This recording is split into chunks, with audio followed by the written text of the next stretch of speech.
Second cinema flop తర్వాత చాలా మంది ఇంత రిస్క్ తీసుకోరు. ఓకే సేఫ్గా వెళ్దాము, సెకండ్ సినిమానే ఎక్స్పెరిమెంట్ చేసినట్టు అనిపించింది, థర్డ్ ఫిలిం హిట్ కొట్టాలి, ఆ ప్రెషర్ ఉంటుంది కంపల్సరీ.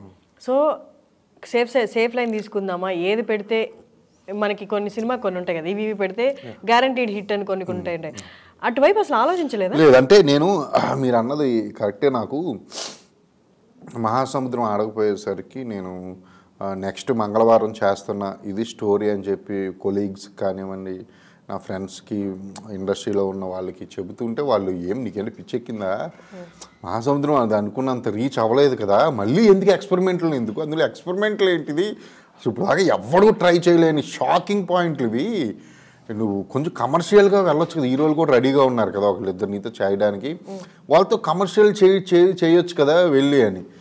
నాకేమనిపించిందంటే నేను వచ్చింది, నేను స్టార్ హీరోతో సినిమా తీసి ఇట్టుకొట్టి రాలేదు కదండి, నేను కొత్త వాళ్ళతో సినిమా తీసి RX100 లాంటి సినిమా నేను హిట్ కొట్టి వచ్చా.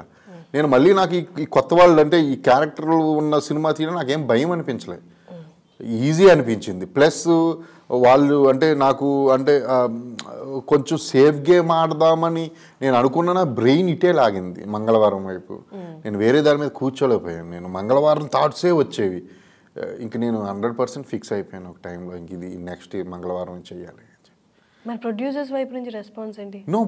ఫస్ట్ వెంటనే ప్రొడ్యూసర్ యాక్చువల్ నేనే ప్రొడక్షన్ ఫస్ట్ నేనే ప్రొడ్యూస్ చేసుకుందాం, నాకు ఎప్పటి నుంచో ప్రొడక్షన్ హౌస్ కూడా ఓపెన్ చేయాలని, అది చేసుకుందాం అనుకున్న టైంలో మా బ్రదర్ సురేశ్వరం గారు వాళ్ళు మేము కూడా చేద్దాం అనుకుంటున్నాం అజయ్, స్వాతి గారు అది అంటే చెబుతావా అంటే ఇది కొంచెం contemporary story, out of the box story, మంగళవారం రెగ్యులర్ కమర్షియల్ స్టోరీ కాదు అంటే, లేదు ఒకసారి చెప్పు అని అనడం, స్వాతి గారికి చెప్పడం, ఆవిడకి విపరీతంగా నచ్చి, సో ఇంకా ఈ ముద్రా మీడియా వర్క్స్ బ్యానర్ మీద మాది కూడా కొలాబరేట్ అయ్యి క్రియేటివ్ వర్క్స్ బ్యానర్, సో ఇద్దరం కలిసి ప్రొడ్యూస్ చేస్తాం.